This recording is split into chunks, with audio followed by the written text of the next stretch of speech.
நீங்க ஏர்ன் பண்ற பணத்தை எதுக்கெல்லாம் செலவு பண்றீங்க, எதுக்கெல்லாம் யூஸ் பண்றீங்க? சரி, செலவு பண்றதுக்கும் யூஸ் பண்றதுக்கும் என்ன வித்தியாசம்? கமெண்ட் செக்ஷன்ல கமெண்ட் பண்ணுங்க. நாம ஏர்ன் பண்றதுல மேக்ஸிமம் அமௌண்ட்டை வீட்டு செலவு, பிள்ளைங்களோட படிப்பு செலவுக்கு பண்ணுவோம். அதுக்கப்புறம் ஹோம் லோன், கார் லோன் இல்லைன்னா பைக் லோன் கட்டுவோம். அது இல்லைன்னா ஜுவல்லரி இல்லைன்னா 7 சீட்டு கட்டுவோம். இப்ப சொல்லுங்க, நான் மேல சொன்ன 3 பாயிண்ட்ல எந்தெந்த விஷயத்துக்கு நீங்க செலவு பண்றீங்க, யூஸ் பண்றீங்கன்னு. நான் சொன்ன 3 பாயிண்ட்ல 2 பாயிண்ட் தவிர்க்க முடியாதது.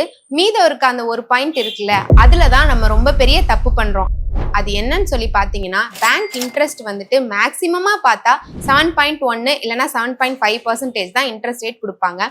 அதே ஜுவல்லரின்னு பாத்தீங்கன்னா கோல்டு பாண்டு, கோல்டுல இன்வெஸ்ட் பண்றது இது எல்லாமே ஓகே தான். அதோட 10 இயர்ஸோட CAGR எவ்வளோன்னு பாத்தீங்கன்னா 9% மட்டும்தான். என்னதான் பண்ணலாம்னு கேக்குறீங்களா? மியூச்சுவல் ஃபண்ட் தான் பெஸ்ட் சாய்ஸ். மியூச்சுவல் ஃபண்ட்ல நீங்க இன்வெஸ்ட் பண்ணா உங்களுக்கு அதிக ரிட்டர்ன்ஸ் வரும். நீங்களும் மியூச்சுவல் ஃபண்ட்ல இன்வெஸ்ட் பண்ணி ஏர்ன் பண்ணணும்னு நினைச்சீங்கன்னா ஸ்கிரீன்ல தெரிய நம்பருக்கு கால் பண்ணுங்க. மியூச்சுவல் ஃபண்ட்ல எப்படி ஏர்ன் பண்ணணும்னு சொல்லிட்டு நாங்க PDF ரெடி பண்ணி வச்சிருக்கோம். கமெண்ட் செக்ஷன்ல PDF கமெண்ட் பண்ணுங்க, நாங்க உங்களுக்கு DM பண்றோம்.